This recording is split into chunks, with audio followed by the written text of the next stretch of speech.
Bapa kami yang ada di surga, terima kasih Tuhan jikalau kami boleh datang kepada Engkau. Engkau adalah Allah yang hidup, Engkau adalah Allah yang bekerja dalam kehidupan kami, dan juga memelihara setiap detik kehidupan kami. Tiap jam kami membutuhkan penopangan Tuhan. Tiap jam anugerah Tuhan kami terima. Kiranya kami tidak melupakan Tuhan di dalam kehidupan kami, dan kami bisa mengucap syukur atas seluruh anugerah Tuhan, atas gereja yang Tuhan berikan, atas kesempatan kami boleh beribadah minggu hari ini, dan juga atas kesempatan kami boleh mendengarkan pembahasan firman Tuhan bersama-sama.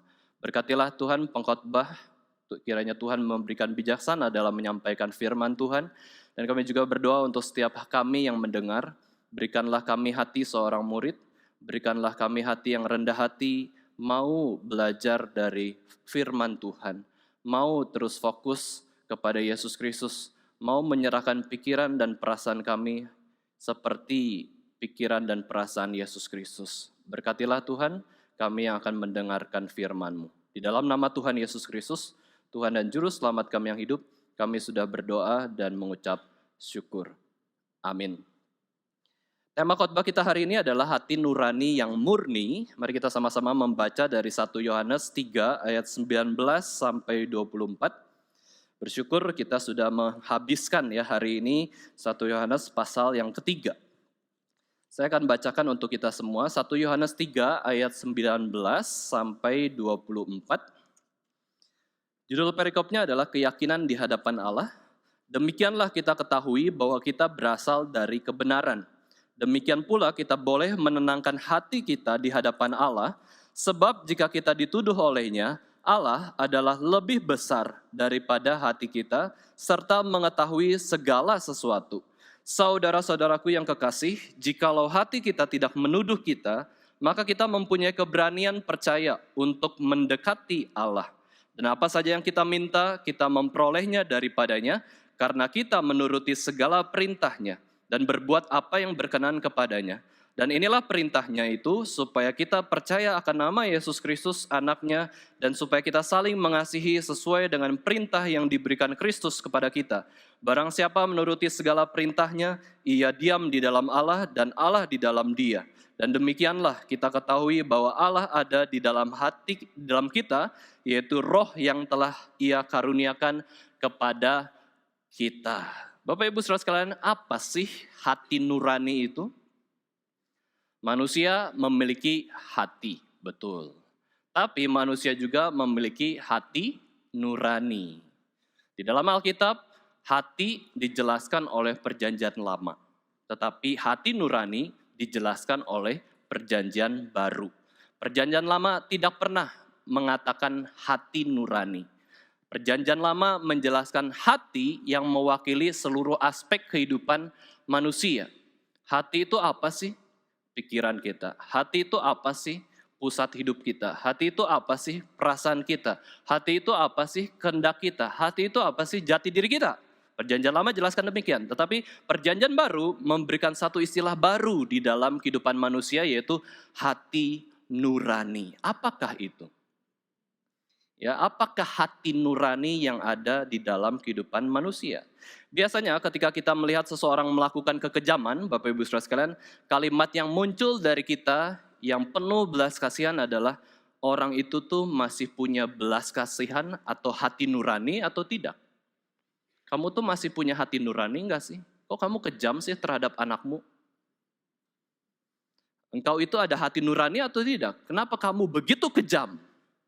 Kenapa engkau memperlakukan orang itu seperti binatang ataupun seperti benda saja? Nah, ini terjadi di Afrika ya. Pada waktu itu perbudakan dilakukan oleh orang-orang kulit putih. Budak-budak orang kulit putih itu diperlakukan seperti binatang. Seperti benda saja. Enggak dianggap penting. Dipukuli, yang perempuan diperkosa. Ya, wah kejam sekali perbudakan itu di zaman waktu itu ya. Itu kita bisa bertanya, orang kulit putih itu ada hati nurani atau tidak? Ketika ada seorang polisi Kristen menembak mati bawahannya yang adalah polisi Kristen juga, kita bisa bertanya hati nurani itu di mana? Bukankah polisi itu harusnya melindungi kehidupan seseorang? Bukankah polisi itu seharusnya menyelamatkan nyawa seseorang? Bukankah polisi itu harusnya memelihara kehidupan seseorang? Hati nuraninya ada di mana? Ketika seorang pemuda berumur 20 tahun melakukan penganiayaan berencana kepada temannya yang berumur 17 tahun, kita bisa bertanya, hati nurani pemuda itu di mana?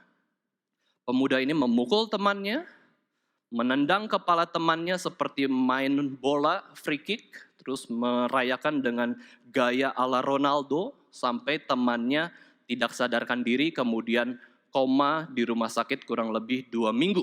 Hati nuraninya di mana sih pemuda ini? Kok bisa ya kayak gitu? Bukan saja itu, yang tidak ada hati nurani Bapak Ibu Saudara sekalian, yang merekam adegan penganiayaan, pemukulan dan penendangan kepala itu pada waktu itu. Nggak ada hati nurani, merekam. Ya, menyaksikan kekejaman itu luar biasa. Lalu, kabar yang baru-baru ini terjadi di Hong Kong, seorang artis perempuan berumur 28 tahun dikabarkan menghilang. Kenapa dikabarkan menghilang? Karena anak yang seharusnya dijemput oleh dia di sekolah itu tidak dijemput oleh dia. Kemudian orang-orang bertanya, mencari mana ibunya yang seharusnya menjemput anaknya. Dan ketika dicari-cari kemudian ditemukan, ternyata si ibu ini, si perempuan ini, si artis ini ditemukan di satu rumah sewaan. Ini bayangin ya, mau membunuh orang saja sampai nyewa satu rumah. Mau membunuh orang ya. Yaitu pembunuhnya sengaja keluarkan uang untuk sewa rumah yang jadi TKP itu. Dan tubuh artis ini sudah dimutilasi tanpa kepala. Bukan hanya itu, potongan mutilasinya itu Bapak Ibu Saudara sekalian ditaruh di sebuah panci sop. Mau di sup manusia. Ya. Kepalanya kemana? Mereka ketika cari-cari lagi ternyata ada di sup yang lebih besar lagi. Panci supnya. Mengerikan. Siapa pelakunya? Mantan suami, mantan mertua, mantan ipar dari si perempuan ini. Masih muda, 28 tahun. Mengalami kekejaman luar biasa. Dan kemudian Bapak Ibu Saudara sekalian, apa masalahnya ketika polisi menelusuri ternyata masalahnya adalah soal keserakahan uang. Masalah uang, berebut harta. Itu betul Alkitab mengatakan segala akar kejahatan. Ya, segala masalah dasar dari segala kejahatan adalah cinta akan uang. Selain cinta Tuhan, semua cinta itu akan memberikan masalah di dalam kehidupan kita. Karena cintanya itu tidak ada Tuhannya. Tapi kalau kita mencintai Tuhan, Tuhan akan memberikan bijaksana supaya kita bisa mengasihi sesama dengan baik.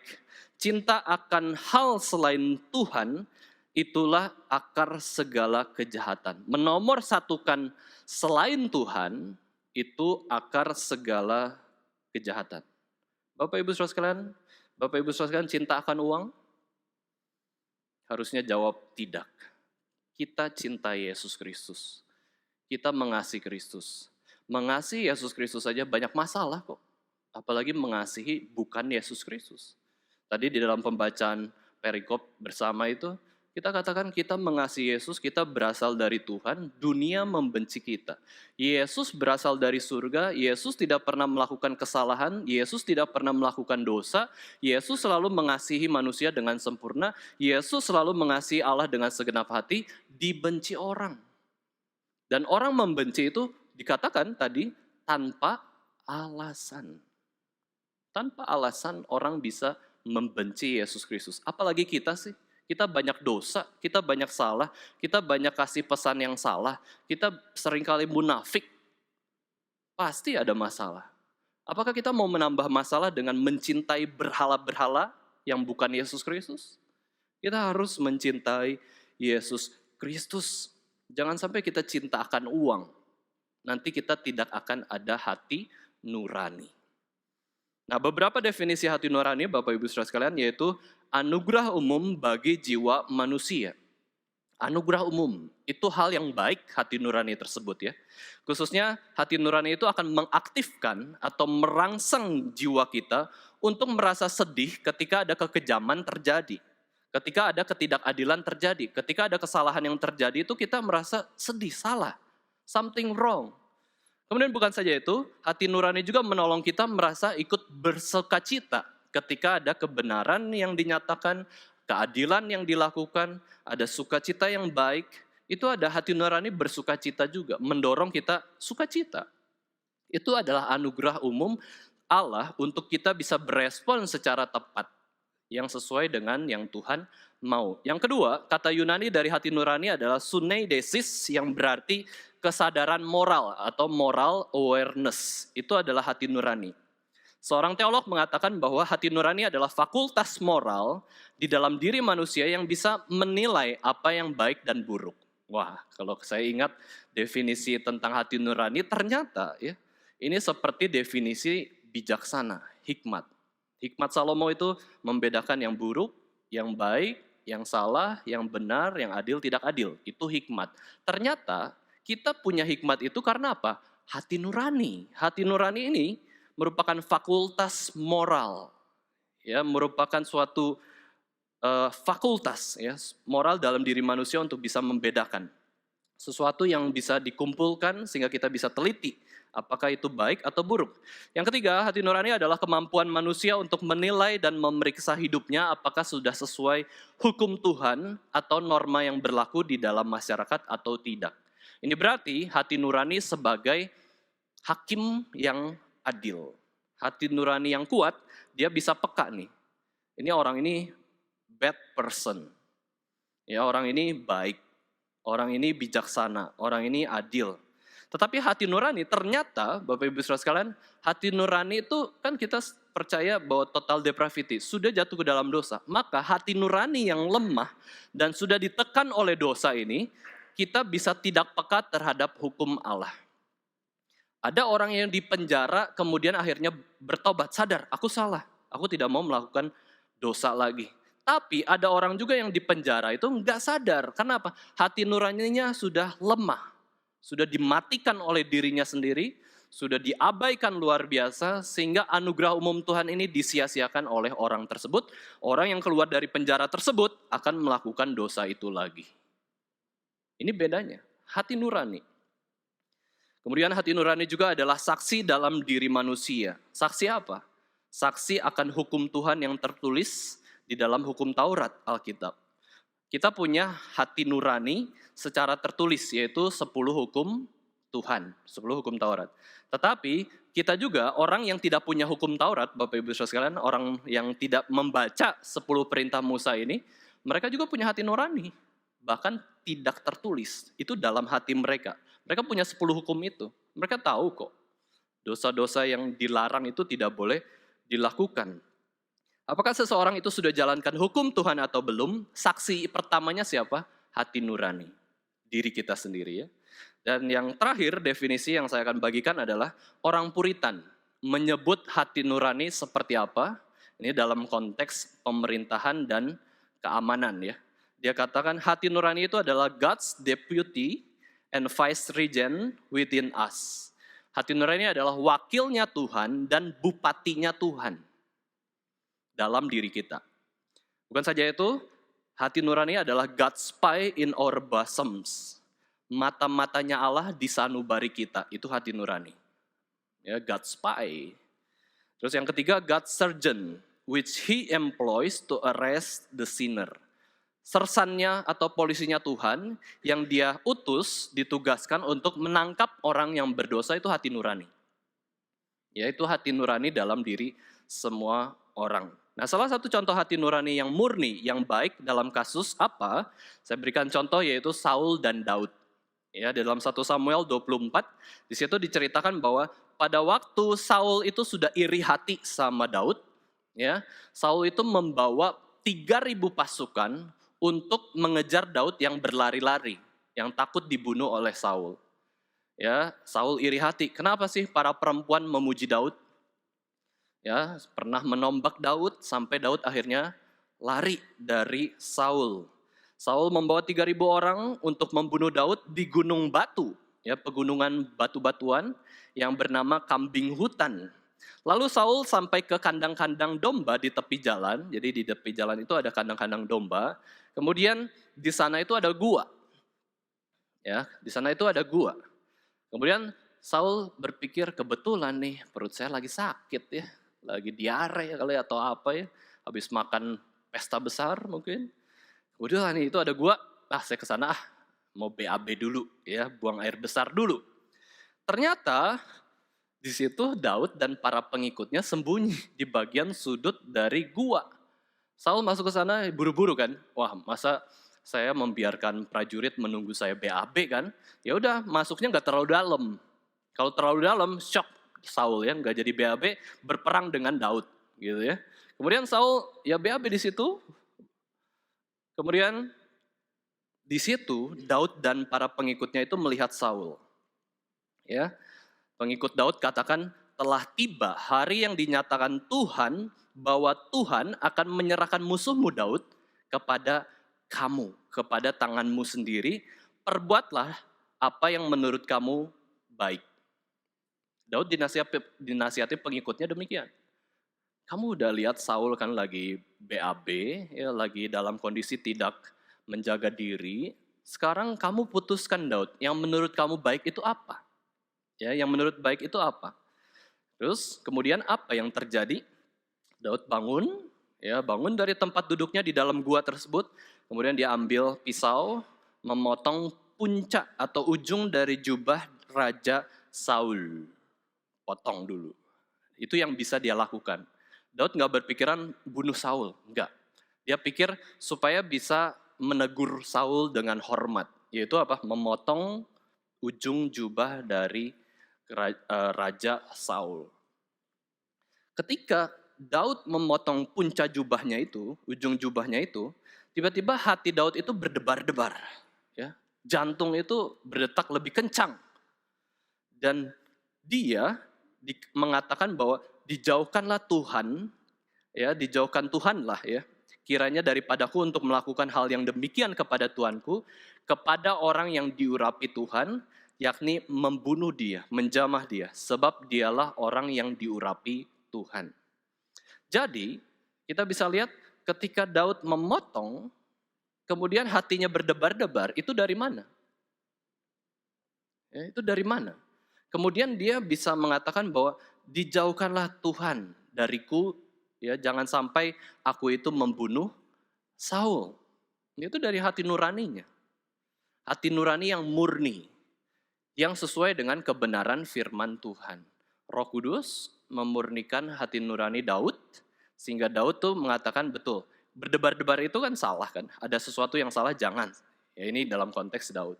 Kemudian dia bisa mengatakan alasannya kenapa saya tidak membunuh Saul. Yaitu Saul adalah raja pertama Israel. Saul bagaimanapun adalah orang yang diurapi Tuhan, meskipun dia iri ingin membunuh aku, dia tetap raja Israel. Dia tetap diurapi Tuhan. Maka Daud itu tidak mau membunuh Saul. Bayangkan kalau di dalam berita akhirnya Daud membunuh Saul, bagaimana ketika Daud menjadi raja, Bapak Ibu Saudara sekalian?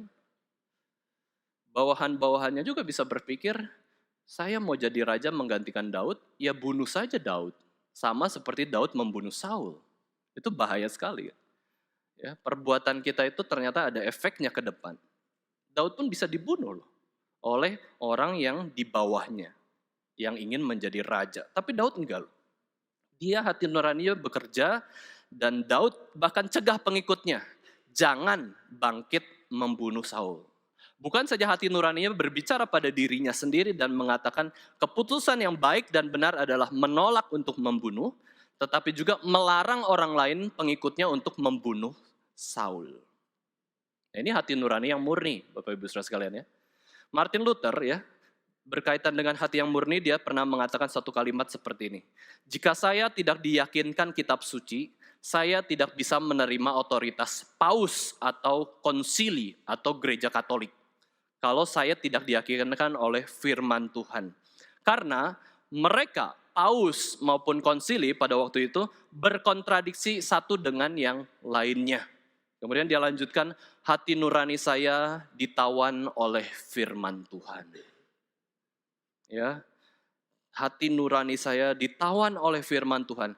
Saya tidak bisa tidak akan menarik kembali apapun yang saya sudah ajarkan yang sesuai dengan kebenaran firman Tuhan. Untuk saya melawan hati nurani yang murni ini bukanlah hal yang benar atau aman. Luther katakan demikian, Tuhan tolonglah saya, amin. Dia menutup perdebatannya, penghakimannya dari konsili, dari Paus pada waktu itu dengan cara demikian. Hati nurani saya sudah tertawan firman Tuhan. Kalau saya melawan hati nurani saya yang murni ini, maka itu tindakan yang salah dan saya mencelakakan diri saya sendiri. Maka Martin Luther tetap mengatakan, saya tidak akan menarik kembali seluruh ucapan saya, pengajaran saya yang sesuai dengan kebenaran firman Tuhan, sekalipun harus melawan otoritas gereja Katolik. Artinya apa?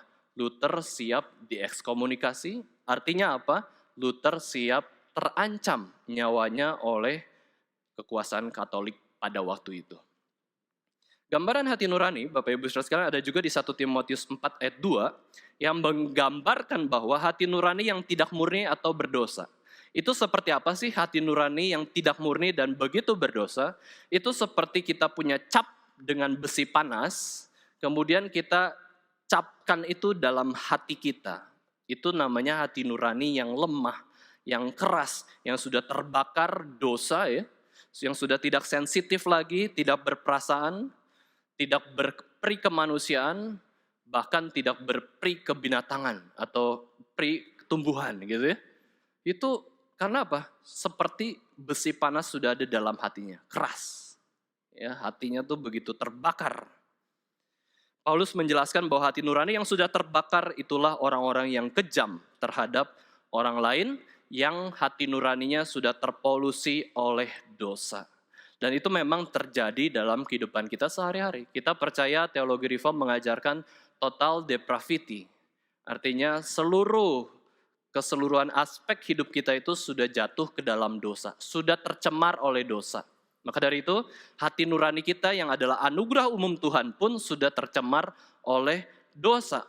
Maka setiap orang itu bisa melakukan dosa yang begitu kejam. Jangan pikir kita tidak bisa membunuh orang, Bapak Ibu Saudara sekalian. Kita bisa. Ya, jangan berpikir kita tidak bisa mencuri, tidak bisa berbohong, tidak bisa berzina. Manusia berdosa itu bisa melakukan hal tersebut sekalipun dia orang yang kelihatan baik. Maka kita perlu hati-hati. Bisa kita melihat hati nurani kita ini apakah sudah terlalu jauh dari firman Tuhan, ataukah hati nurani kita ini sudah mendekat kepada pimpinan firman Tuhan. Hati nurani dapat dikembangkan oleh setiap manusia berdosa oleh anugerah yang Tuhan berikan secara universal. Ingat ya, hati nurani itu anugerah umum. Maka ada orang yang non-Kristen sangat baik, sangat bijaksana, sangat objektif, sangat menghormati orang. Karena apa? Karena dia kembangkan hati nuraninya untuk bisa mengikuti hukum-hukum Tuhan, untuk bisa mengikuti segala hal moralitas yang baik dalam masyarakat. Itu anugerah umum Tuhan. Kita, Bapak Ibu Saudara, bukan saja punya hati nurani, tapi punya Roh Kudus.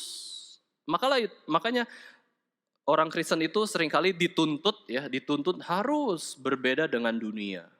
Harus lebih lagi dengan orang yang sudah baik di luar sana. Karena memang kita itu punya dua anugerah yang besar, yaitu anugerah umum, hati nurani, anugerah khusus, Roh Kudus dalam hati kita. Harus enggak? Ya harus. Tapi bukan berarti kita tidak ada pengampunan. Bukan berarti kita tidak ada penerimaan kepada mereka yang berdosa.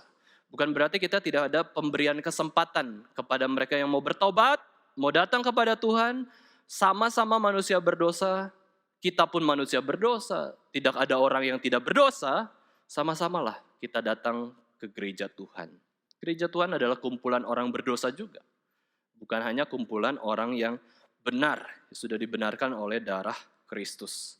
Bila seseorang mau terus mengenal Allah, mencari kebenaran, hati nuraninya itu semakin murni. Ya, tetap berdosa, tetap terpolusi dosa, tetapi tidak sampai hancur, ya terlalu berdosa. Nah sekarang kita lihat 1 Yohanes ayat 19-20. Bapak Ibu Saudara sekalian, kita bisa buka Alkitabnya terus ya. Kita akan membahas ayat per ayat. 1 Yohanes 3 ayat 19-20 dikatakan, demikianlah kita ketahui bahwa kita berasal dari kebenaran, demikian pula kita boleh menenangkan hati kita di hadapan Allah, sebab jika kita dituduh olehnya, dituduh oleh hati ya, hati nurani, Allah adalah lebih besar daripada hati kita, serta Allah itu mengetahui segala sesuatu. Yohanes menghibur pembacanya, menjelaskan bahwa kalau ada orang-orang yang sudah mengaku hidup dalam Yesus Kristus, sudah percaya Yesus Kristus, lalu itu ada tindakan atau buahnya, yaitu mengasihi sesama, jangan khawatir kalau keselamatannya itu hilang atau kamu itu statusnya masih di luar Kristus. Kalau orang itu sudah sungguh-sungguh yakin, hatinya mengatakan saya percaya Yesus. Dan bukan saja itu, sudah ada buahnya kok, yaitu buah kasih itu. Dilakukan dalam kehidupan sehari-hari, jangan bimbang. Jangan ragu kamu itu tidak ada keselamatan. Jelas seseorang yang mengerti kasih Kristus itu sebenarnya sudah diselamatkan kok. Ya, jangan kemudian mundur lagi, saya belum diselamatkan kali ya sebagai orang Kristen. Mereka itu sudah jelas berasal dari kebenaran. Karena apa yang mereka lakukan adalah kasih dan kebenaran. Dan mereka juga sudah mengaku ya, menanya kepada diri sendiri. Ya, tanya kepada diri sendiri, apakah engkau sudah percaya Yesus Kristus? Jawabannya adalah ya. Terus kemudian ada tindakan yaitu penuh kasih, mengasihi sesama, sudah. Itu adalah ciri orang yang sudah diselamatkan dan jangan ragu akan statusmu bahwa statusmu itu berasal dari kebenaran. Orang-orang yang berasal dari Allah pasti mirip dengan Allah. Mirip apanya? Mirip sifat-sifat Allah sendiri. Ya, khususnya dalam surat-surat Yohanes, Bapak Ibu Saudara sekalian ya. Yohanes itu kan disebut oleh sejarah gereja sebagai apostle of love, rasul kasih. Maka yang ditekankan oleh Yohanes adalah Allah adalah kasih. Maka ciri-ciri orang yang sudah percaya Allah, mengikut Allah adalah perbuatan kasih. Kalau kamu sudah perbuatan kasih kepada Yesus Kristus dan juga kepada sesama, sudah tenang. Kamu itu sudah diselamatkan. Kamu itu orang Kristen yang sejati. Jangan khawatir, jangan ragu atas keselamatan yang Yesus sudah berikan. Jangan pikir kita itu masih dalam cengkraman iblis. Sengat iblis, sengat maut itu sudah dipatahkan oleh Yesus. Kita bisa berkata tidak kepada iblis. Kita sudah ada di dalam tangan Allah yang berdaulat. Saat ini Bapak Ibu Saudara sekalian, banyak orang Kristen pun masih ragu dirinya itu sudah diselamatkan atau belum. Padahal katanya pengikut Yesus, katanya orang Kristen, katanya sudah percaya Yesus. Bahkan sudah ada tindakan kasih dalam kehidupan sehari-hari. Tapi kayak masih ragu, selamat enggak ya? Apalagi sudah baru saja melakukan dosa yang begitu besar. Dulu saya nggak pernah melakukan dosa besar ini, kok saya jadi Kristen malah pernah melakukan dosa besar ini? Jangan-jangan saya belum diselamatkan. Jangan-jangan saya nanti masuk surga, masuk neraka ya. Masuk surga sudah pasti ya orang Kristen. Tapi jangan-jangan masuk neraka gitu ya.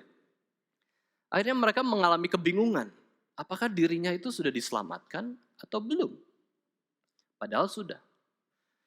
Dan sudah terlihat buah-buahnya. Nah sekarang mereka berhadapan dengan apa, Bapak Ibu Saudara sekalian? Mereka berhadapan bukan saja dengan ajaran yang sesat ya. Tetapi sebenarnya orang Kristen tersebut berhadapan dengan hati nurani yang terpolusi dosa. Yang mengatakan kamu banyak dosa loh. Pasti kamu gak selamat. Ya, bagaimana kamu orang Kristen masuk surga omong kosong? Orang Kristen bisa masuk neraka kok. Perbuatannya aja kayak gitu ya. Lebih jahat daripada orang yang tidak mengikut Yesus Kristus. Kamu pasti masuk neraka. Udah, kamu pasti masuk neraka. Udah, kamu tuh jangan pelayanan. Malu pelayanan di gereja masuk neraka. Gitu ya. Udah, kamu jangan terlalu aktif di gereja. Kamu tuh belum selamat kok. Masih banyak dosa kan? Sering melakukan dosa kan? Udah, gak usah aktif. Ya, gak usah, melayani itu harus suci dulu. Lihat orang itu, ya sudah suci, sudah kaya, sudah baik, baru melayani. Kamu banyak dosa, gak usah melayani. Ya, Bapak Ibu Saudara sekalian ya, Itu tuduhan hati nurani yang berdosa. Hati nurani yang berdosa itu membuat kita ragu akan keselamatan kita maupun pelayanan kita. Gak usah melayani. Pelayanan rusak kan keluarga. Kamu pelayanan, justru kamu ninggalin anak kamu kan. Kamu pelayanan, malah kamu banyak bertengkar kan. Sudah, gak usah pelayanan. Ya, sudah, jadi jemaat biasa. Udah, jarang-jarang aja, nggak ke gereja. Kamu orang Kristen, ya udah. Ya, gak apa-apa. Nah ini ya, ada keraguan, hati nurani ini menduduh. Kamu banyak dosa kok, jangan sombong ya. Jangan terlalu aktif ya, jangan terlalu rajin ya. Mereka dituduh oleh hati nurani yang berdosa, sehingga ragu nih. Kalau orang ragu akan keselamatan, bagaimana mereka bisa yakin untuk penginjilan? Kalau orang Kristen ragu dia diselamatkan oleh Yesus, bagaimana dia bisa yakin untuk memberitakan Injil? Enggak akan. Itulah tuduhan hati nurani, itulah bisikan iblis bahwa kita ragu atas keselamatan kita di dalam Yesus Kristus sehingga kita tidak pernah mengabarkan Injil yang sejati. Karena kita ragu. Di sisi lain, Bapak Ibu Saudara sekalian, ini satu sisi yang lain ya. Sebagian orang Kristen justru tidak pernah ragu sama sekali akan keselamatannya. Tidak pernah ragu. Dosa apapun sudah pasti selamat, ya. Melakukan dosa nggak apa-apa, kan masih selamat. Pasti selamat toh, lakukan dosa aja. Wah ini akhirnya tidak pernah betul-betul memeriksa hatinya. Akhirnya Bapak Ibu Saudara sekalian, orang-orang yang mengatakan saya melakukan dosa, saya pasti selamat. Saya biar aja melakukan banyak dosa, toh janji Tuhan pasti ya dan amin di dalam Yesus Kristus ada keselamatan. Saya nggak perlu bertobat. Nah Bapak Ibu Saudara sekalian, ini apakah orang Kristen? Ini adalah orang Kristen yang palsu. Orang Kristen yang KTP saja, karena apa? Dia tidak pernah ragu akan keselamatannya. Perhatikan ya.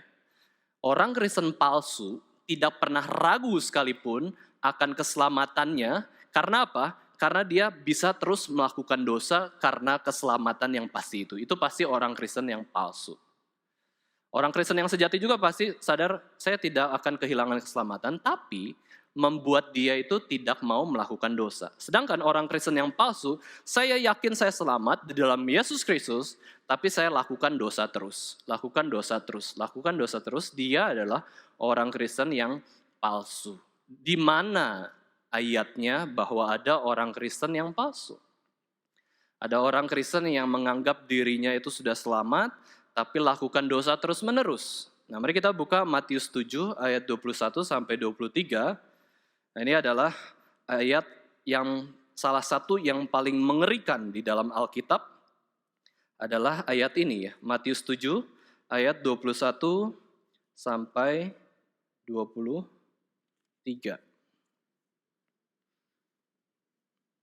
Mari kita sama-sama membaca ya firman Tuhan ini. Matius 7 ayat 21 sampai 23, 23.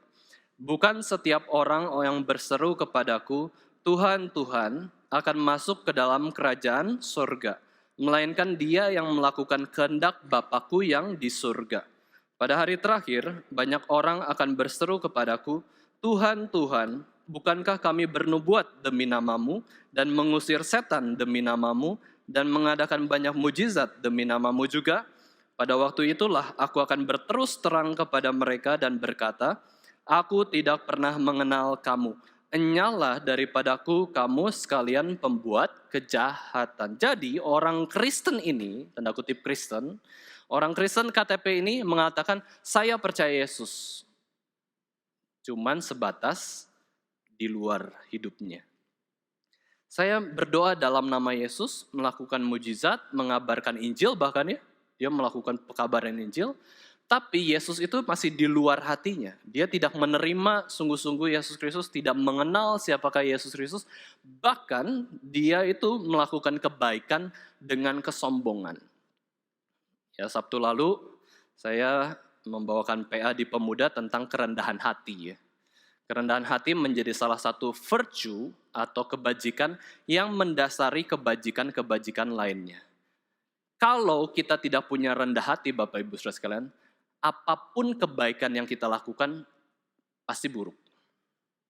apapun kebaikan yang kita lakukan pasti buruk kalau kita tidak ada kerendahan hati. Kerendahan hati definisi singkat lah ya, yaitu fokus untuk memuliakan Yesus Kristus. Ini orang lakukan mujizat, apakah memuliakan Kristus? Tidak. Ini orang berkhotbah atas nama Yesus, berdoa, berbuat baik, apakah memuliakan Kristus? Enggak. Apa jadinya? Itu perbuatan baik yang berdosa. Perbuatan baik yang berdosa. Itu karena tidak didasari satu virtue, yaitu kerendahan hati di dalam Tuhan. Ini mengerikan Bapak Ibu Saudara sekalian ya. Orang itu pikir dia Kristen, tetapi bukan sebenarnya. Siapa yang menipu dia? Iblis. Siapa yang menipu dia? Hati nurani yang berdosa. Dia sudah terjebak. Ingat ya, Perjanjian Lama itu menjelaskan hati manusia itu bisa keras seperti batu. Bukan saja itu, hati manusia itu bisa menipu dirinya sendiri. Kita bisa ditipu oleh diri kita sendiri. Jadi bagaimana tentang keselamatan orang Kristen? Apakah kita harus ragu atau yakin? Bapak Ibu Saudara sekalian, yakin mati masuk surga? Atau tidak yakin? Harus ragu katanya ya, harus meragukan. Bagaimana? Jawabannya adalah jujur terhadap hati sendiri. Ya jujur dulu. Saya masih belum yakin Tuhan, saya pasti masuk surga. Nah cari solusinya. Bagaimana saya bisa yakin? Cari baca Alkitab. Alkitab mengatakan orang yang percaya Yesus Kristus memiliki hidup yang kekal. Hidup kekal adalah mengenal Bapa, mengenal Yesus, dan juga hidup dalam Roh Kudus. Itu Alkitab sudah jelas katakan demikian. Orang yang mengikut Yesus dengan sungguh-sungguh pasti sudah diselamatkan. Tetapi bukan saja itu ya Bapak Ibu Saudara sekalian, kita pun diberikan kekuatan untuk melakukan firman Tuhan dengan lebih baik lagi. Jadi jujur dulu terhadap hati sendiri. Sudah diselamatkan belum? Jangan asal kata pendeta sudah gitu ya. Sudah, pasti masuk surga. Nggak usah. Relasi keselamatan itu sangat personal. Itu bicara antara diri kita sendiri dan Tuhan. Maka saya nggak bisa maksa Bapak Ibu kan harus yakin ngapain ya. Harus diyakinkan oleh firman Tuhan sendiri yang berbicara demikian. Domba-dombaku mendengar suaraku. Ya, anak Tuhan mendengar suara Tuhan. Orang yang sudah datang kepada Kristus tidak mungkin Tuhan buang. Apakah keselamatan kita itu pelin-pelan, Bapak Ibu Saudara sekalian? Sudah selamat, seminggu doang selamat, seminggu lagi nggak selamat, gitu ya. Roh Kudus masuk seminggu, keluar seminggu. Sebulan masuk, 2 bulan keluar. Itu bukan keselamatan. Keselamatan itu sekali terjadi untuk selama-lamanya, dan kita punya ciri yaitu melakukan kasih dan tidak suka melakukan dosa. Meskipun kita bisa jatuh ke dalam dosa. Sekarang Bapak Ibu Saudara sekalian kita tahu bahwa firman Tuhan menenangkan hati nurani yang seringkali menuduh kita salah dalam kehidupan kita. Kemudian hati kita tenang. Ya, hati kita tuh tenang. Ditenangkan oleh firman Tuhan. Karena kebenaran firman Tuhan dan kita jalankan firman Tuhan, kita menjadi tenang. Nah, andai hati nurani yang berdosa ini menuduh kita pun, Yohanes katakan satu sifat Allah untuk bisa menghibur kita. Yang ragu, yang tersesat, hati nurani kita melenceng, yaitu apa? Ingat, ya, Allah itu Allah yang maha tahu. Omniscience of God. Ya, kalau kita masih ragu nih, oke, firman Tuhan saya sudah baca, saya sudah percaya 100% firman Tuhan, saya masih ada keraguan. Maka ingat, Allah itu maha tahu. Dia tahu siapa kita. Dia tahu kita itu sudah diselamatkan atau belum. Dia tahu masa depan kita itu masuk surga atau neraka. Dia sudah tahu. Dia Allah yang maha tahu. Maka kalau mau keyakinan yang kuat, tanyalah kepada Allah yang maha tahu itu. Bukan saja cari kebenaran dalam firman Tuhan, doa. Tanya Tuhan, Tuhan, saya ini sudah diselamatkan atau belum? Saya ini betul-betul enggak ya adalah umat pilihan Tuhan? Nyatakan itu. Jadi minta Roh Kudus sendiri yang meyakinkan kita. Roh Kudus lebih besar dari hati nurani. Allah yang maha tahu itu lebih besar dari kita yang tahu saja. Ya, kita yang bisa tahu saja. Jadi kita harus tahu Bapak Ibu Saudara sekalian dan mengamini apa yang dijelaskan Alkitab bahwa keselamatan itu tidak bisa hilang kalau memang betul-betul sudah Tuhan berikan pada kita.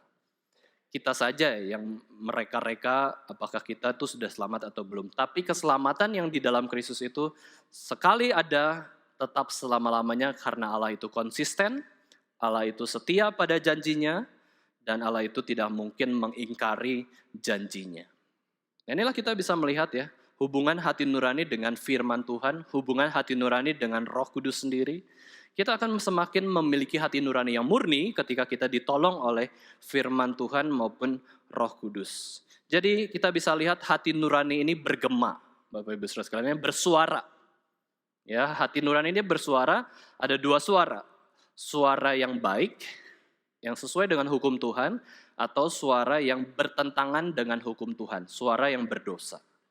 Nah, bagaimana orang bisa mengubah hati nuraninya bisa lebih murni, jangan sampai tidak murni, ya salah satunya dengan anugerah Tuhan, dengan usaha. Dan yang terlebih lagi dengan firman Tuhan dan kuasa dari Roh Kudus sendiri. 1 Yohanes 3 ayat 21-22, mari kita lanjutkan. Saudara-saudaraku yang kekasih, jikalau hati kita tidak menuduh kita, maka kita mempunyai keberanian percaya untuk mendekati Allah, dan apa saja yang kita minta, kita memperolehnya daripadanya, karena kita menuruti segala perintahnya dan berbuat apa yang berkenan kepadanya. Nah, di dalam poin ini, Bapak Ibu Saudara sekalian, keberanian di sini adalah keberanian yang sudah dijelaskan Yohanes di ayat sebelumnya, yaitu waktu keberanian bertatapan muka dengan Yesus Kristus di akhir zaman. Kalau kita sudah selamat, kita akan berani berpisah dengan dunia ini, memasuki kehidupan di surga, ya kan? Orang Kristen sudah yakin selamat, firman Tuhan menjelaskan dan bekerja dalam hatinya, Roh Kudus meyakinkan orang tersebut, maka ketika menghadapi kematian atau hari kedatangan Yesus di akhir zaman, dia menghadapinya dengan confidence, dengan keberanian. Tidak ada orang yang tidak takut mati. Kita pasti takut menghadapi kematian. Tapi bedanya orang Kristen dengan non-Kristen adalah kita yang sudah punya jaminan keselamatan, kita bisa menghadapi kematian dengan confidence. Bentar lagi, seminggu lagi, 2 minggu lagi aku mati.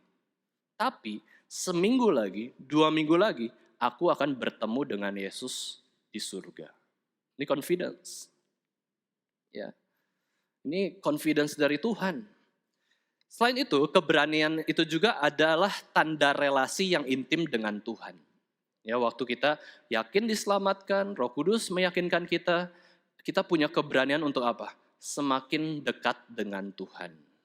Semakin datang kepada Tuhan, berdoa kepada Tuhan, bukan saja berani bertemu dengan Yesus di akhir zaman atau di hari kematian kita, tapi juga berani bertemu dengan Yesus di dalam doa-doa kita setiap waktu. Kita berani untuk datang pada Allah dalam doa, berani untuk melayani Tuhan, karena kita sudah diberikan anugerah oleh Allah sendiri. Nah, dalam kalimat ini, relasi yang intim dengan Allah itu ditunjukkan dengan fakta bahwa apapun yang diminta oleh orang Kristen yang confidence in God, yang percaya firman Tuhan, yang punya keberanian itu, maka akan dikabulkan. Ya, jadi bisa berdoa nih, minta sesuatu, ya, karena firman Tuhan sudah meyakinkannya, pasti akan dikabulkan. Di dalam Injil Yohanes 14 ayat 12-14, mari kita buka ya bersama-sama. Yohanes 14 ayat 12-14 akan membacakan bagi kita semua. Di sini pernah disebutkan juga kalimat Yesus Kristus ya. Yohanes 14 ayat 12-14.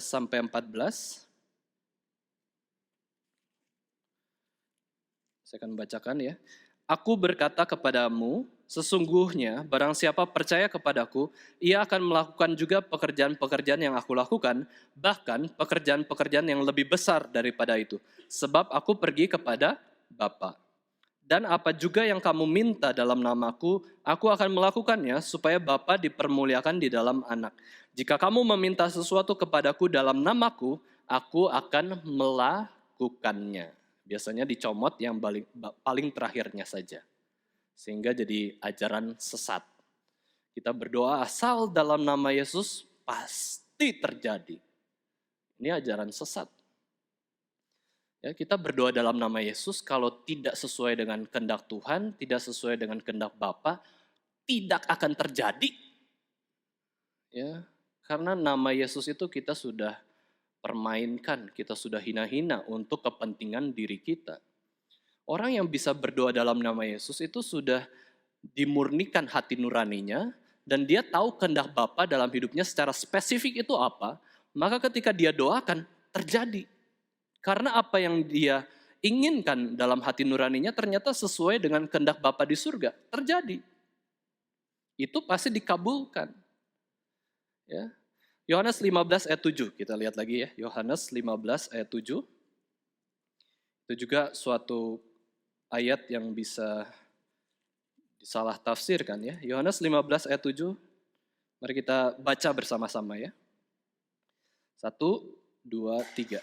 Jikalau kamu tinggal di dalam aku dan firmanku tinggal di dalam kamu, mintalah apa saja yang kamu kehendaki dan kamu akan menerimanya. Ada syarat. Kalau mau doa kita terkabul, Bapak Ibu Saudara sekalian, adalah kita tinggal di dalam Kristus. Ikuti firman Tuhan. Pasti doa kita terkabul. Karena hati kita sudah sinkron dengan hati Tuhan. Tapi perlu perhatikan lagi, balik lagi ya. Tidak berarti semua permintaan kita itu dikabulkan Tuhan. Ya, tidak berarti semua permintaan kita dikabulkan Tuhan meskipun kita pikir ini kan sesuai kehendak Tuhan. Ini kan hal yang baik. Tapi toh tidak dikabulkan Tuhan. Berarti apa? Memang bukan kehendak Tuhan yang spesifik. Ya, ada kehendak Tuhan yang lain yang Tuhan ingin membentuknya dalam diri kita. Tidak mungkin manusia berdosa itu bisa tahu persis kehendak Tuhan seperti apa. Ya, kita manusia berdosa. Sehingga ketika kita berdoa pasti terkabul. Enggak, kita bisa salah berdoa. Permintaan kita tidak selalu dikabulkan oleh Tuhan karena apa? Karena Tuhan yang paling tahu terbaik buat kita itu apa. Ya, jadi enggak mesti dikabulkan loh. Ya, berdoa kita kalau perlu Tuhan jangan kabulkan keinginan saya. Kalau keinginan saya itu memang kelihatannya baik, tetapi tidak sesuai dengan kehendak Tuhan yang khusus itu. Ya, tolaklah. Ini kita belajar tentang jawaban doa ya. Kita sudah belajar dari dulu jawaban doa itu ada iya, ada tidak ya, ada tunggu. Ya, tunggu, lihat dulu, terus doakan. Atau kalau sudah dijawab iya atau tidak, ya udah, berhenti doakan yang lain kayak gitu ya.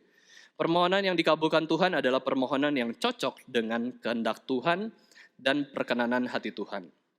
Ayat 23, ya 1 Yohanes 3 ayat 23, dan inilah perintahnya itu supaya kita percaya akan nama Yesus Kristus, anaknya, dan supaya kita saling mengasihi sesuai dengan perintah yang diberikan Kristus kepada kita. Yohanes memperjelas lagi, apa sih kehendak Allah? Apa sih doa yang seharusnya kita panjatkan? Apa sih doa yang sebenarnya Tuhan ingin mengabulkannya dalam kehidupan kita? Jawabannya adalah perintahnya ini. Semua kita percaya akan nama Yesus Kristus anaknya. Ini adalah kehendak Tuhan. Ya, kalau kita berdoa, Tuhan tolong supaya teman saya, anak saya, orang tua saya, atau saudara saya, supaya percaya nama Yesus Kristus, percaya siapakah Yesus Kristus, ya Bapak Ibu Saudara sekalian, dia, Tuhan apakah bisa mengabulkan? Bisa. Apakah bisa menolak? Bisa juga. Wah, susah ya. Katanya semua yang perintah Tuhan, semua yang kehendak Tuhan kalau kita doakan dikabulkan. Tapi tidak sesederhana itu. Karena firman Tuhan tidak bisa kita lihat dari satu perspektif saja. Karena apa? Tuhan juga punya kehendak kok. Ya, kehendak yang tidak bisa disetir oleh kehendak kita, yaitu apa? Orang yang memang tidak dipilih itu tidak akan masuk surga. Kehendak Tuhan itu ada bermacam-macam, will of God itu ya. Ada kehendak yang pasti terjadi, ada kehendak yang diizinkan Tuhan, bahkan Tuhan mengizinkan kehendaknya sendiri tidak terjadi. Apa itu? Orang masuk neraka gitu ya. Terus orang melakukan dosa, itu kan kehendak Tuhan yang tidak terjadi dalam bumi ini. Tuhan melampaui kita. Tapi apakah kita kemudian tidak mendoakan orang supaya percaya kepada Kristus? Tetap kita harus doakan. Karena apa? Perintah Tuhan. Aneh ya. Kita mendoakan, kita tahu ada orang yang tidak akan percaya pada Yesus Kristus. Berarti apa? Jadi balik lagi, itu kita lakukan atas dasar kita berelasi dengan Yesus, kita lakukan yang Yesus mau, sudah lakukan saja. Ya, nanti kita bisa lihat ada doa yang dikabulkan oleh Tuhan. Ada orang yang percaya kepada Kristus, tetapi juga kita bisa lihat ada orang ternyata tetap melawan Yesus Kristus. Berarti dalam doa kita itu sebenarnya Bapak Ibu Saudara sekalian, ada yang dikabulkan, ada yang tidak dikabulkan, ada yang kita sampai dalam kondisi tidak tahu, itu semua wajar. Supaya apa? Supaya kita semakin bergantung pada Tuhan.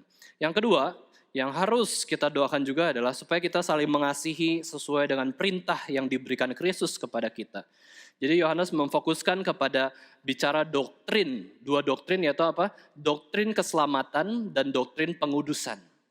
Ya, Tuhan menginginkan kita terus mendoakan keselamatan bagi banyak orang dan Tuhan menginginkan kita juga hidup kudus, saling mengasihi sesuai dengan perintah yang Tuhan berikan pada kita. Dan ayat terakhir, ayat 24, barang siapa menuruti segala perintahnya, ia diam di dalam Allah dan Allah di dalam dia, dan demikianlah kita ketahui bahwa Allah ada di dalam kita, yaitu roh yang telah ia karuniakan kepada kita. Inilah ciri seseorang dan tanda seseorang bahwa dia itu ada di dalam Allah. Yesus hidup dalamku, aku hidup di dalam Yesus Kristus, yaitu ketika seseorang itu terus mau menuruti perintah-perintah Tuhan. Jadi ketika bangun tidur, apa sih perintah Tuhan yang harus aku jalankan? Nah, itu adalah ciri orang yang di dalam Kristus. Tinggal di dalam Yesus Kristus. Yaitu berarti Yesuslah yang menjadi bagian atau pusat hidup kita. Yesuslah kehidupan kita. Itu tinggal di dalam Yesus Kristus. Hidup Yesus adalah hidup yang kita ingin teladani. Firman Kristus adalah pelita bagi kaki kita dan terang bagi jalan kita. Tinggal di dalam Yesus Kristus berarti kita ikut pimpinan Yesus Kristus. Nah, Bapak Ibu Saudara sekalian, inilah dasar keyakinan keselamatan orang Kristen dan keberanian orang Kristen untuk datang ke hadirat Tuhan berdoa kepada Allah, yaitu apa? Iman dari Allah sendiri. Perbuatan iman yang kita lakukan dan peneguhan dari Roh Kudus. 3 hal ini yang membuat kita semakin yakin bahwa kita ini adalah anak Tuhan dan juga semakin berani terus datang kepada Tuhan, melakukan firman Tuhan dalam kehidupan kita. Karena apa? Tuhan yang memberikan iman kepada kita. Kita tanya hati nurani kita, apakah saya percaya kepada Yesus? Percaya. Lalu kita lihat perbuatan kita, apakah kita melakukan perbuatan Yesus Kristus? Ternyata ada. Bukan saja itu, ada peneguhan dari Roh Tuhan yang ada di dalam diri kita, Roh Kudus. Ketika saya khotbah ya Bapak Ibu Saudara sekalian, ada suatu hal yang memang aneh ya. Aneh sekali terjadi di dalam hidup orang Kristen. Tuhan kan kalau manusia berdosa ya, itu di dalam perjanjian lama ketika melihat Tuhan dengan kasat mata itu, maka kita bisa mati. Maka nggak ada yang bisa pernah melihat Bapa di surga, nggak ada. Roh Kudus nggak terlihat juga. Tapi kita bisa lihat Allah yang menjelma jadi manusia, yaitu di dalam diri Yesus Kristus. Kita lihat Yesus pun itu dalam diri manusia. Kita nggak pernah lihat Allah. Karena kalau kita lihat Allah, kita yang berdosa bertemu dengan Allah, dengan yang kudus itu, kita mati langsung. Tidak kuat terhadap kemuliaan dan kekudusan Tuhan. Anehnya Bapak Ibu Saudara sekalian, kita nggak bisa lihat Tuhan, Tuhan itu jauh dari dosa, Tuhan itu benci sama dosa, Tuhan itu murka terhadap dosa yang begitu kejam, yang tidak ada hati nurani. Malah Roh Kudus tinggal dalam kita. Aneh kan? Kita kan manusia berdosa. Nah itulah, kuasa Tuhan itu melebihi kuasa dosa. Ya, Tuhan itu melampaui dosa, sehingga Roh Kudus bisa tinggal dalam diri kita yang penuh dengan dosa. Membenarkan kita, menguduskan kita. Roh Kudus yang bersaksi bahwa kita sudah diselamatkan, dan Roh Kudus yang meyakinkan kita bahwa firman Tuhan, Alkitab adalah firman Tuhan yang sejati yang harus kita taati. Tanda kita diselamatkan adalah Roh Kudus bekerja dalam hati kita. Itulah tanda kita diselamatkan. Terakhir, Bapak Ibu Saudara sekalian, kita lihat perbandingan antara hati nurani dengan Roh Kudus. Ya, singkat saja. Hati nurani ini memang pada dasarnya Tuhan ciptakan, ya, wahyu umum, dan itu hal yang baik. Tetapi ketika manusia jatuh ke dalam dosa, hati nurani ini bisa baik, bisa jahat. Kayak gitu ya. Bandingkan dengan Roh Kudus Tuhan berikan pada kita. Roh Kudus itu Allah. Hati nurani ini adalah bagian dari manusia. Roh Kudus adalah Allah, dia nggak pernah berubah. Kudus ya tetap kudus sampai selama-lamanya. Baik ya tetap baik sampai selama-lamanya. Justru Roh Kudus akan menguduskan hati nurani. Hati nurani bergantung pada diri manusia karena hati nurani bagian dari manusia. Tapi Roh Kudus adalah pribadi yang berbeda dari manusia. Dia adalah Allah. Jadi Bapak Ibu Saudara sekalian wajar kalau dalam hidup kita itu banyak kehendak. Satu sisi saya pengen main hari Minggu, nonton film. Tapi satu sisi hati saya yang lain adalah harus datang ke gereja ibadah. Satu sisi malas nih, ya hari ini ada car free day, ya jalan ditutup di mana-mana. Mending ke gereja yang dekat rumah, itu kita ngomong gitu ya. Tapi Roh Kudus bekerja, enggak, kamu harus datang ke sesuai yang tempat yang Tuhan tuju. Jadi kita banyak kehendak, ya tidak banyak lah. Ada 2 kehendak aja lah ya harusnya ya. Diri kita ya atau diri Roh Kudus. Nah kalau kita punya kehendak sesuai dengan Roh Kudus, nah itu kita sedang melakukan firman Tuhan. Tapi kalau kita punya kehendak yang sesuai dengan kehendak iblis, kita sedang berdosa di hadapan Tuhan. Jadi ini Roh Kudus ya. Gerakan hati nurani itu bersifatnya subjektif, demi kenyamanan diri. Nah saya duduk di mana nih? Kan hari Minggu kan biasanya, saya duduk di mana? Yang paling nyaman. Ini sudah saya tempat saya ya. Saya ini punya kursi sendiri, itu kursinya saya ya. Kursi kenyamanan. Tapi ada suatu waktu Roh Kudus menggerakkan pindah di kursi yang lain. Terus kita ngobrol sama orang tersebut, kenalan, oh ternyata ada tujuan Tuhan yang lain. Nah kalau kursi di depan ini Bapak Ibu Saudara sekalian itu kursi yang maha suci ya. Karena tidak ada yang orang yang mau duduk di sini ya. Aneh juga ya. Hati nurani kita bebal, nggak mau paling depan ya. Tapi memang paling depan juga capek ya, lehernya kan gini terus ya. Nah Bapak Ibu Saudara sekalian itu ya. Kita tuh ada hati nurani subjektif, tapi Roh Kudus itu selalu berpusat pada Allah. Ya, berpusat pada Allah. Kita ambil kursi demi Tuhan. Ya. Bukan berarti yang pelayan Tuhan di depan terus ini untuk apa? Untuk dihormati ya, bukan. Supaya gampang maju ke depan, ya Bapak Ibu Saudara. Sekali-sekali saya pengen juga duduk di belakang situ ya. Menikmati khotbah dari belakang saya nggak pernah, pendeta nggak pernah ya, kecuali mungkin nanti seminar ya. Tapi seminar juga ditunjuk jadi liturgis ya harus duduk di depan sini gitu ya. Nah kalau dari belakang wah enak gitu ya. Tapi Roh Kudus itu membimbing kita supaya melakukan hal yang sesuai tepat yang Tuhan mau. Nah maka dari itu Bapak Ibu Saudara sekalian mari kita sama-sama berdoa supaya Roh Kudus terus memurnikan hati nurani kita. Kiranya hati kita ini ya, hati nurani kita ini murni. Murni itu bagaimana sih? Yang Tuhan mau, yaitu apa? Hati yang pernah pertama kali Tuhan ciptakan. Tujuannya apa? Untuk menyembah Tuhan. Dan Alkitab sudah memberikan syarat bagaimana kita harus menyembah Tuhan. Yaitu menyembah di dalam roh dan kebenaran. Hati nurani yang murni, dia akan mau terus menyembah Tuhan yang sejati, yaitu Tuhan Yesus Kristus. Dan dia akan menyembah dengan cara yang tepat, yaitu apa? Di dalam roh.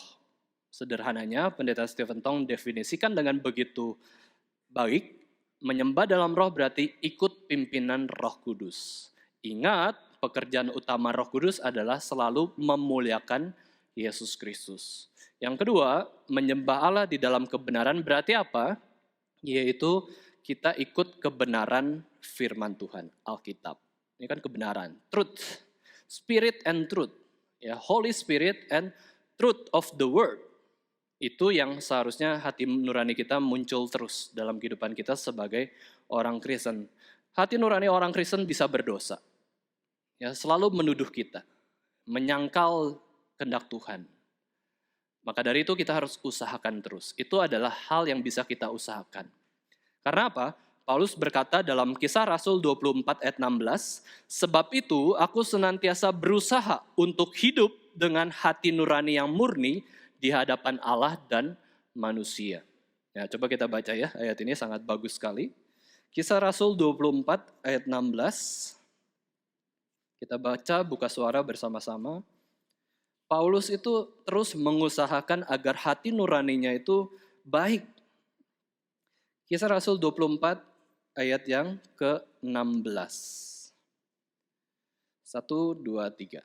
Sebab itu aku senantiasa berusaha untuk hidup dengan hati nurani yang murni di hadapan Allah dan manusia. Ini sesuatu yang harus kita usahakan. Hati nurani yang murni.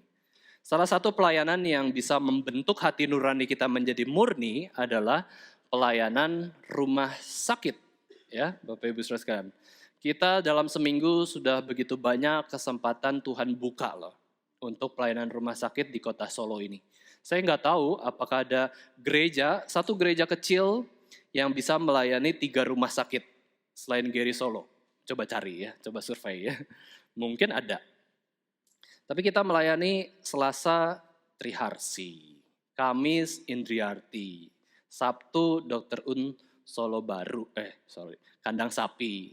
Ya, sebulan 2 kali, dalam minggu kedua ada Dr. Un Solo Baru gitu ya. 4 rumah sakit berarti.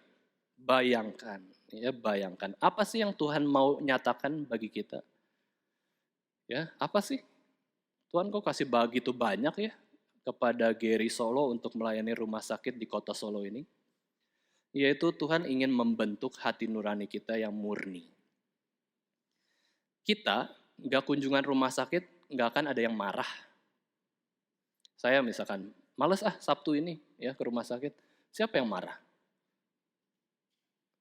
Siapa yang marah? Pengurus aja kita langsung lawan ya. Pengurus sendiri nggak ke rumah sakit kok, misalkan kayak gitu ya. Nggak ada. Siapa sih ya yang bisa menolak kita, menghalangi kita untuk nggak usah pelayanan rumah sakit, nggak masalah ya. Nggak ada, nggak masalah. Itu tambahan kerjaan doang, gitu ya.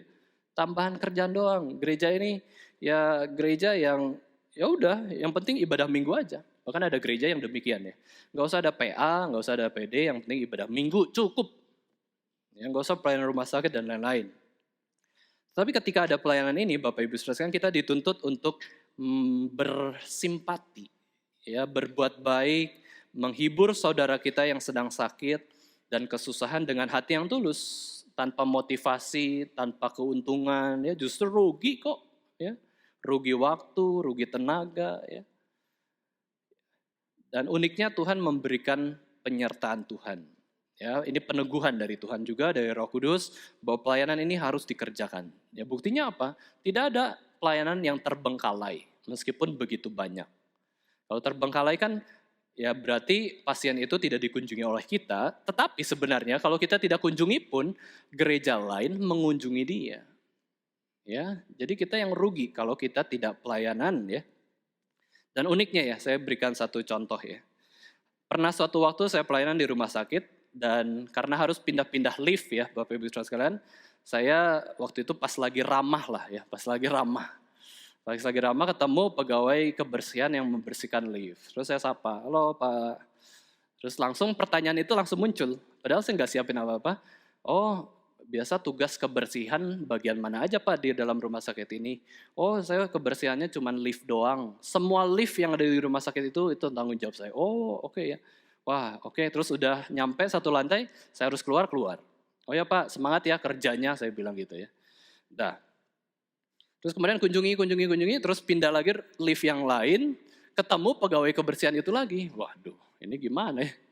Halo Pak, ketemu lagi. Oh iya, ketemu lagi, ini saya lagi ke tempat lain. Akhirnya kan sudah kenal, sudah ngobrol, disitulah hati nurani muncul. Ya udah, saya kasih selebaran atau traktat itu kepada pegawai itu. Pak, ini Pak ada buku bagus, terima ya, baca ya.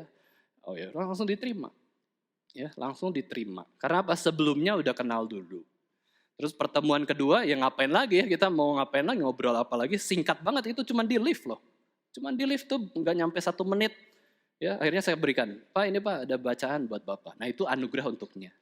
Ya itu karena apa? Hati nurani menggerakkan saya. Ya dipimpin oleh Roh Kudus, kasih. Kasih. Ya kasih traktat. Bukan cuma kepada pasien yang sakit. Tapi kepada orang-orang yang kamu temui. Waktu di rumah sakit. Yaitu Roh Kudus memberikan belas kasihan. Mari kita bersyukur Bapak Ibu Saudara sekalian kalau kita sudah diciptakan Tuhan sebagai manusia yang memiliki hati nurani dan Tuhan itu memberikan hati nurani kepada banyak orang. Itulah jembatan kita, itulah ground yang sama ya, ground yang sama di mana kita bisa memulai kontak ya, pembicaraan dengan orang lain sampai bertemu dengan Injil Tuhan. Saya mulai kontak kan, hati nurani ya ngomong ya. Si pegawai itu kebersihan ya tanya aja pekerjaannya, bersihin mana aja gitu ya. Dia nggak berani tanya saya, mungkin dia sudah melihat kalung tim doa gitu ya. Dia nggak berani loh, ya karena ya dia pekerja biasa kok. Kita pengunjung gitu ya kurang lebih. Nah kita itu hati nurani yang ada pada orang non-Kristen, itu menjadi jembatan kita untuk saling bicara dan bisa mengabarkan Injil kepada mereka. Nah kiranya makin banyak orang yang memiliki hati nurani yang murni. Khususnya orang Kristen mestinya punya hati nurani yang murni. Dan orang Kristen memiliki tugas utama untuk mengasihi Allah, mengasihi sesama. Dan amanat agung dari Tuhan Yesus adalah mengabarkan Injil. Bapak Ibu Saudara sekalian, orang Kristen ya, orang Kristen itu bisa melihat kursi-kursi di sebelah kanan dan kiri atau depan ini begitu kosong, ya, Roh Kudus menggerakkan kita, hati nurani kita. Kok kosong ya? Ya, kok kosong sih? Hati nurani kita tergerak untuk mengajak jiwa, mencari jiwa untuk bisa beribadah di tempat ini. Ini contoh hati nurani yang sudah dipimpin Roh Kudus. Lihat sesuatu tergerak, kok kosong ya? Ya, orang-orang yang dulunya karismatik kemudian jadi reform, Bapak Ibu Saudara sekalian, saya pernah kenal jemaat itu. Dia kebetulan lah, pokoknya ibadah waktu sendirian, dia tuh hati nuraninya galau, ya galau. Saya naik mobil sendirian, ada kursi 1, di belakang 3. Ya, siapa yang saya bisa ajak untuk bisa datang ke gereja? Ya. Tapi nanti manjain orang tersebut, nggak apa-apa daripada orang itu nggak ke gereja, mending saya ajak aja, kosong kok kursi di belakang saya, mobil saya. Ngapain angkut 1 jiwa gitu ya, biayanya sama. Ya, biaya bensin sama, mobil sama, hati nuraninya tuh mulai gak enak. Wah saya harus ajak jiwa. Nah itu pola penginjilan gitu ya. Rasa tuh sense sesuatu yang untuk kemuliaan Tuhan. Itu hati nurani. Ya bukan bicara soal gerakan Roh Kudus. Roh Kudus pasti menggerakkan kita untuk melakukan firman Tuhan. Tapi kita juga sadar bahwa ini tuh gerakan dari kita sendiri yang sudah dimurnikan oleh Roh Kudus. Maka Bapak Ibu Saudara sekalian, mari kita memurnikan hati kita, dan yang memurnikan hati kita juga yang utama adalah Roh Kudus dan firman Kristus. Nah, kiranya kita bisa menjadi orang Kristen yang peka secara rohani. Mari kita sama-sama berdoa. Terima kasih Tuhan untuk firman Tuhan pada pagi hari ini. Kiranya kami boleh disegarkan, kami pula juga dikuatkan untuk bisa melakukan firman Tuhan. Dalam nama Tuhan Yesus kami sudah berdoa. Amin.